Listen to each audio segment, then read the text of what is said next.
Today we're going to be taking a look at the Brubacher Edge Sharpness Scale, better known as the BESS Tester. Now these were developed by a fellow called Michael Brubacher in the US. They are a pretty clever and simple way of getting a rough edge apex width by just cutting through a piece of monofilament line that resides on a sensitive set of scales. So as you start to cut through the line, you load up the sensor.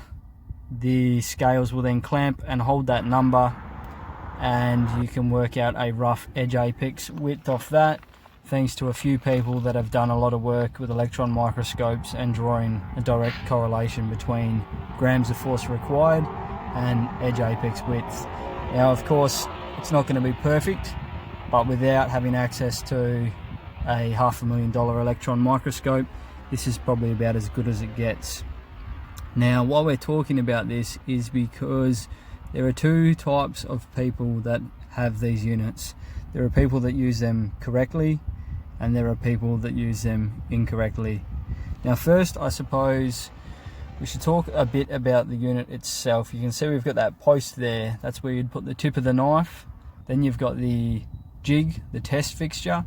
That is where you would wind the monofilament, and if you can, tighten it to a pre-tension of 100 grams. That's where most people go wrong to start with.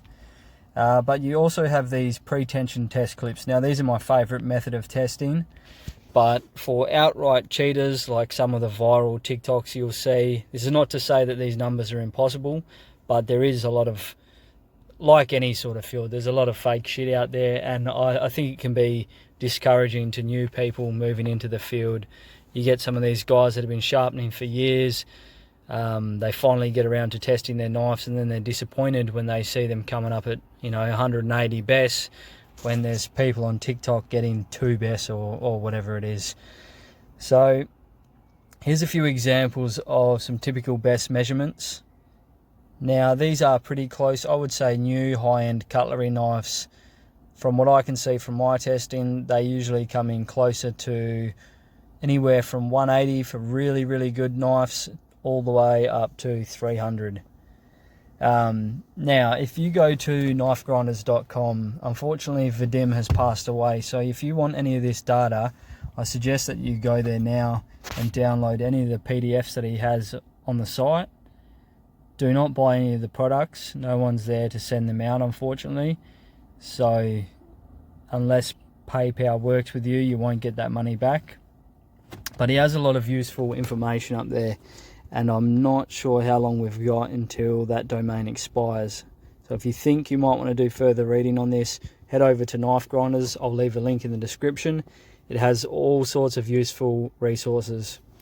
So you can see here that you should get a good correlation between edge apex width and the BESS test. So my screen is unfortunately cut off as I'm doing this voiceover, so I'm going to have a little trouble talking about exactly what's on screen in terms of these diagrams from Vadim. But either pause the video and have a read through, or follow the link in the description, because there's some really good stuff on here. But the gist of it is that if you are sharpening a knife and the knife is a genuine 30 BESS edge, it should be able to pass a set of tests that any 30 BESS edge should be able to pass. That wasn't too eloquently worded, but basically a 30 BESS edge should be able to push cut a tally-ho paper. Now someone might test their 30 BESS edge, someone else tests it, it comes up as 50. We've got a variance in the testing due to people not performing the test correctly. But a tally-ho is a tally-ho no matter who is using it.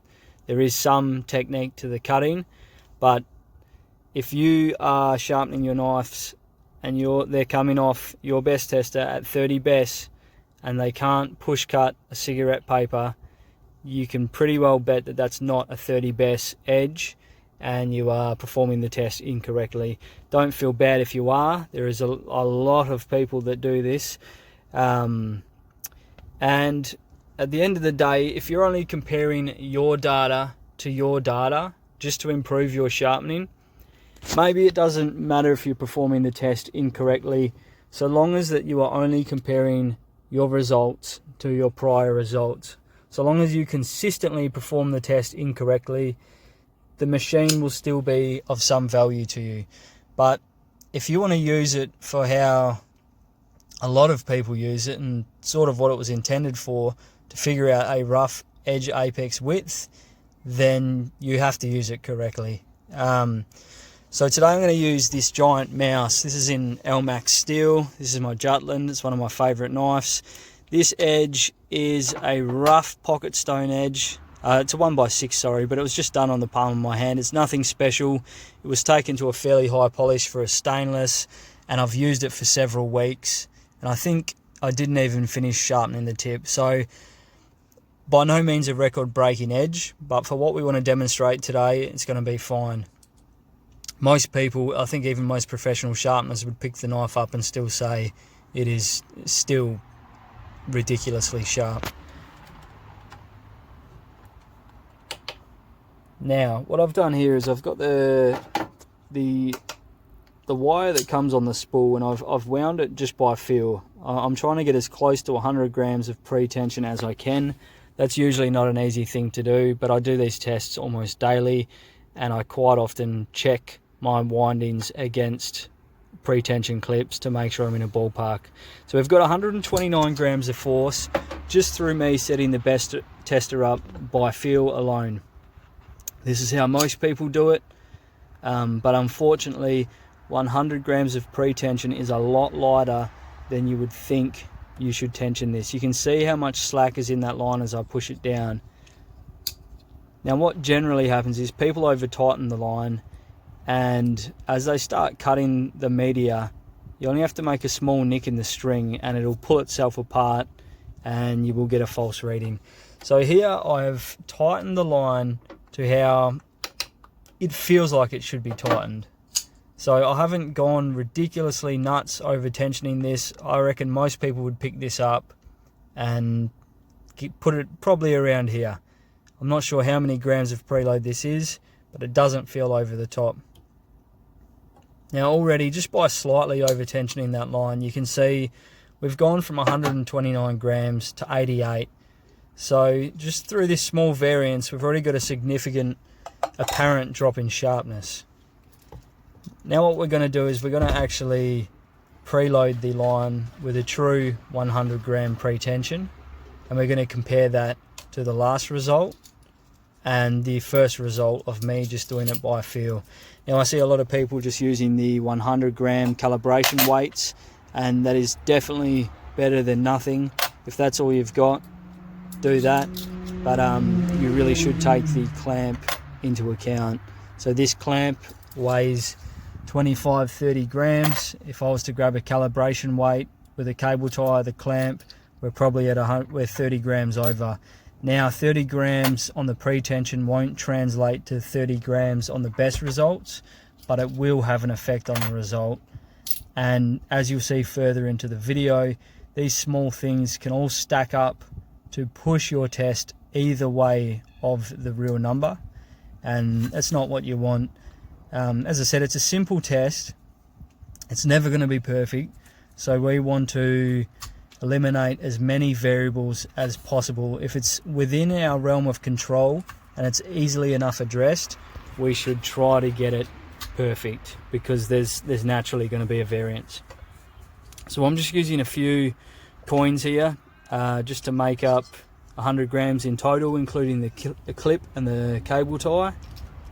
But as I said, if all you've got is a 100 gram calibration weight, it's going to be better than not using a weight at all. Now I've just found a quiet point in the video to sneak this in, but I wanted to mention that BESS testing is only measuring the absolute apex, the sharpness at the apex. So it has nothing to do with behind the edge geometry. So you still need to make sure that you're using an appropriate knife, an appropriate finish and angle for your cutting task, or the knife, even though really sharp, may not cut well. So we've got our 100 gram weight hanging off the end of this line. We'll gently tighten that clamping knob, and now we should have a true 100 grams of pre-tension on that line.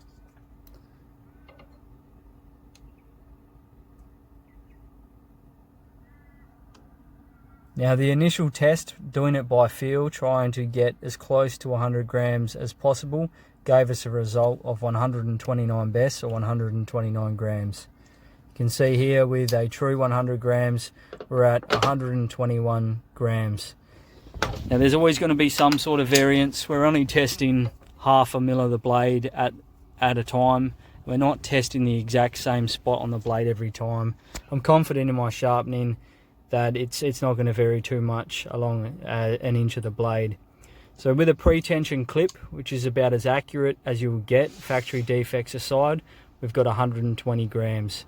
So between the pre-tension clip, the true 100 gram preload, and me doing it by feel just through doing it every single day, we've only got a variance of 9 grams, which is pretty good. Now the next thing is a mistake that some people may make. It's an unintentional mistake, and this is people trying to do the right thing. They're trying to get the most accurate numbers possible, so they're preloading the test jig fixture with 100 grams, but they are tightening the knob up too tight.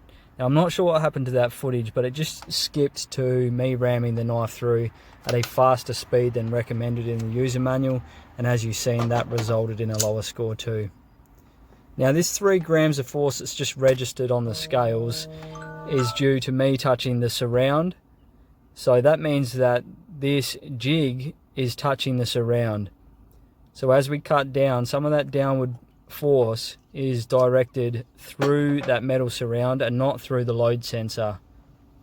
So it's not registering all of the weight, and again it's giving us an artificially low score.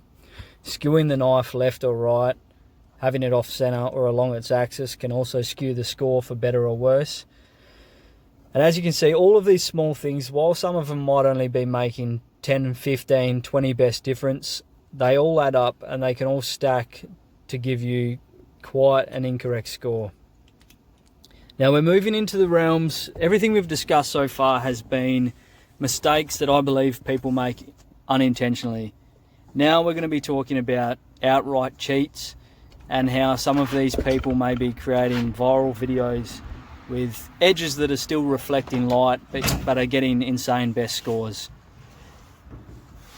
So we have over tightened this line very purposefully now.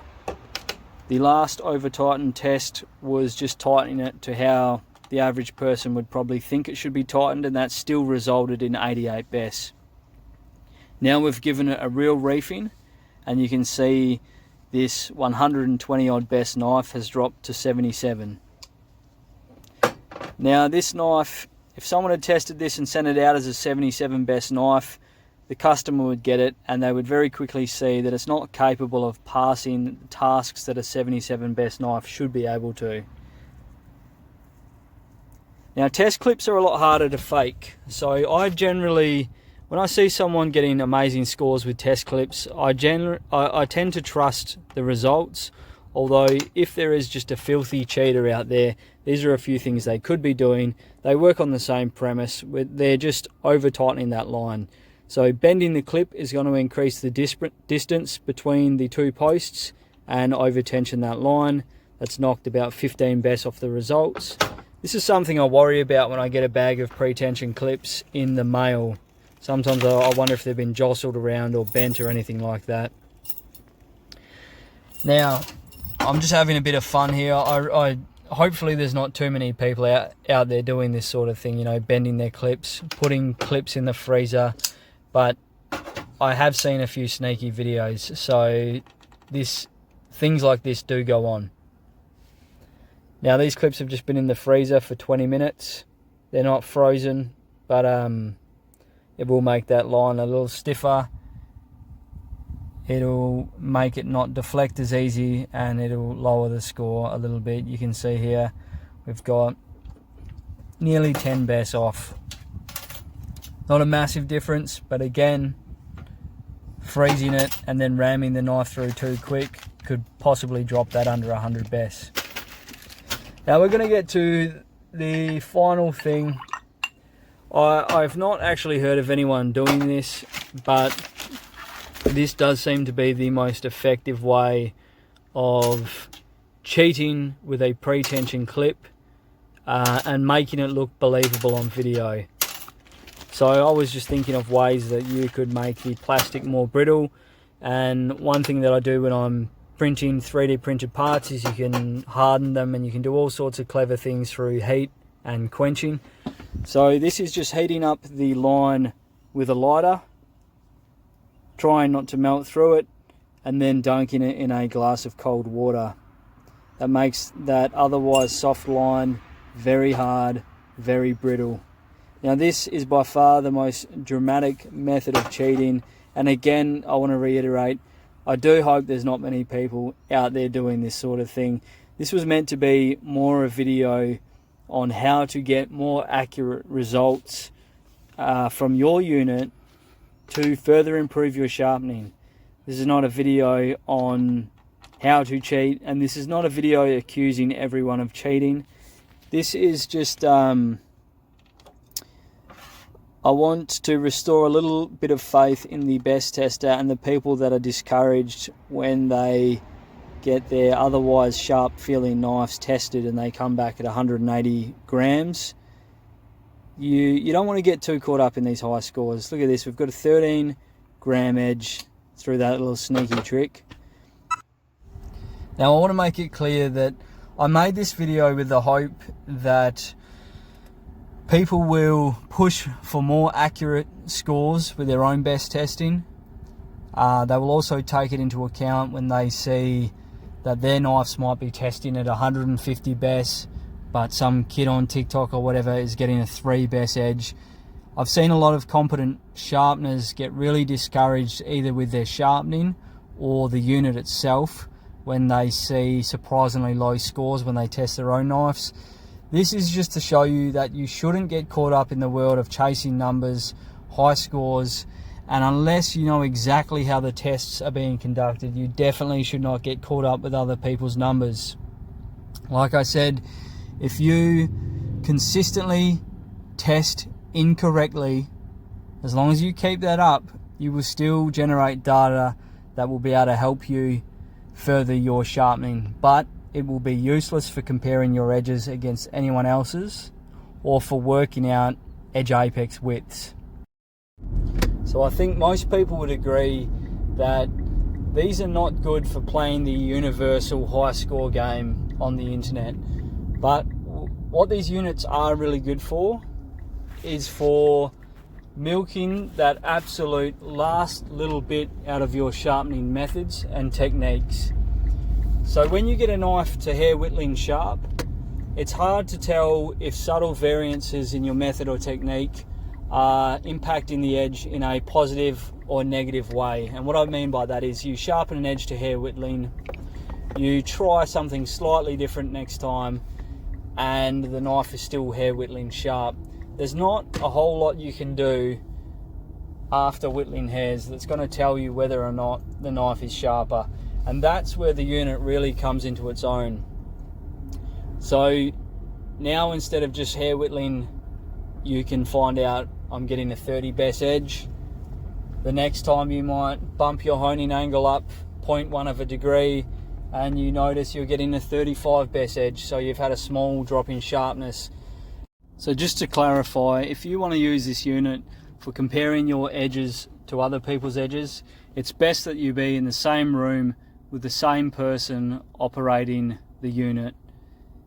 Now the things you want to take away from this is, if possible, use pre-tension clips, go slowly, try and keep the knife central. Obviously don't go messing with your clips, don't be bending them or anything like that. And if you are going to use the line that comes on the spool, pre-tension it as accurately as you can to 100 grams and tighten up that clamping knob gently. So that pretty much wraps up everything I wanted to talk about. This has been something that's been on my mind for quite a while. I've been meaning to make a video of it. As you all know, I'm a little strapped on time at the moment, so this video is not at the quality that I would like it to be at, but I think it's going to convey the point. Alright, I thank you all for watching. If you've got any other questions or queries, or you want to know anything further in regards to the BESS Tester, reach out in the comments. I'll answer you when I can. And as I mentioned, I'll leave a link to knifegrinders.com. If this is the sort of stuff that interests you, I strongly recommend you go to that website and you download any PDFs that Vadim has made available in the past before that domain expires. If you happen to go to the site and it's already down, let me know and I can always email them to you. Righto, thanks for watching, and I hope you have a good day.